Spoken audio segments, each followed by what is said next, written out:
Hey everybody, it's Dale Jr. here to give you a recap of the car store action we had this past weekend at Ace Speedway. Coming out of Orange County this past weekend, the series moved on to Ace. We had some weather concerns and had to move everything up 1 hour to 6 o'clock.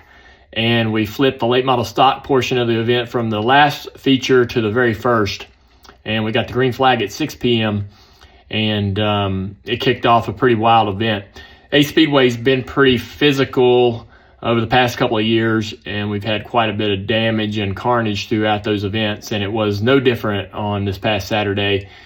Firing off early, Connor Hall got a pretty comfortable lead and cut down a right front tire off in turns 3 and 4, and he slowed down to whatever reasonable pace is when you're trying to limp a car back to the finish line without dragging the right front sway bar off, and avoided any kind of a 2-lap penalty. But they did throw the yellow.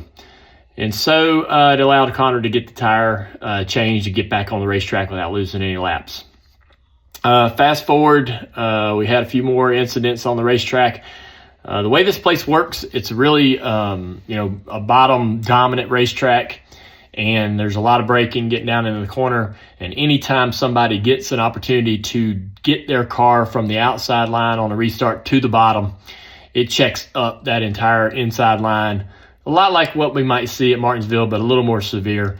And what happens is the cars that are about 2 or 3 or 4 cars back from that bit of a stack up end up piling in there and damaging their cars or spinning somebody out. So we had a lot of incidents just kind of related to people chopping their way down into that bottom lane, trying to get back to the bottom of the racetrack, and everybody just kind of being on top of each other with really nowhere to go or no way to get out from underneath each other. So we kept having yellow after yellow and cars tearing up noses and getting damaged and getting spun out.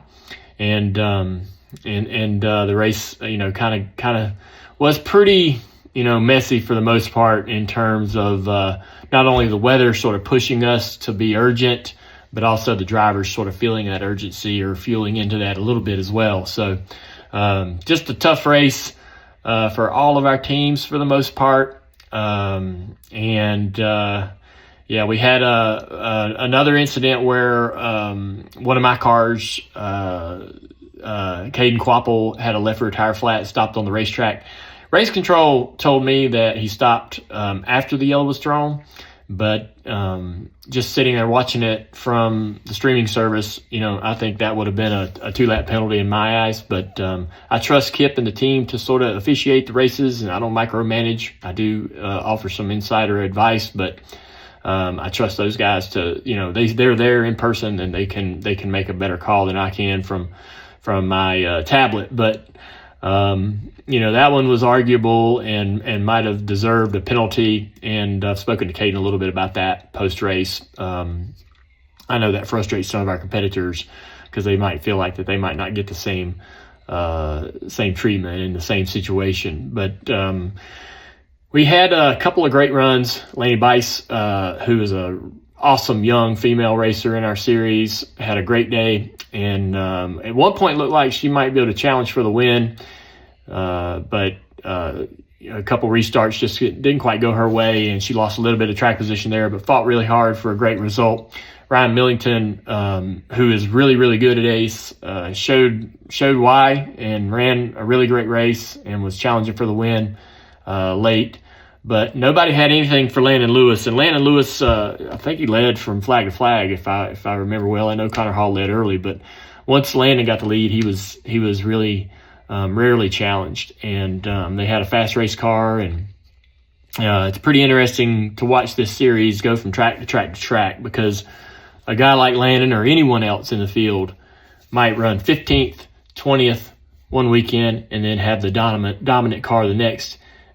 Honestly, there's not a slow car in the field, and the way I kind of look at it is every week it could be somebody's night to really kind of step up and shine or surprise everybody. So aside from all the carnage, we did get the race in without the weather holding us up, and the points race is wide open as Connor Hall and Minnie Tyrell and some of the contenders for the championship had rough days and didn't capitalize on that. So got a pretty good points battle. Carson Ware won the Pro Late Model. Pretty cool story behind that. Carson's had a kind of a hard path to where he is today, but it's awesome to see that car's won back-to-back races now in the Pro Late. So that was a small field, and they had a lot of damage as well because the car put a little fluid on the racetrack, and we had to crash down on 1 and 2. But all in all, we got in and out of there and got our races complete without Mother Nature delaying us or pushing us to another day or another week, and we get to move on.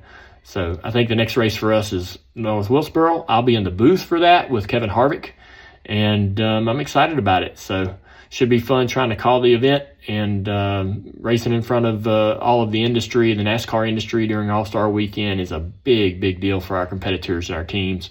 Plus, we're going to be on an incredibly historic racetrack. So always fun to go to North Wilkesboro. We'll see you there.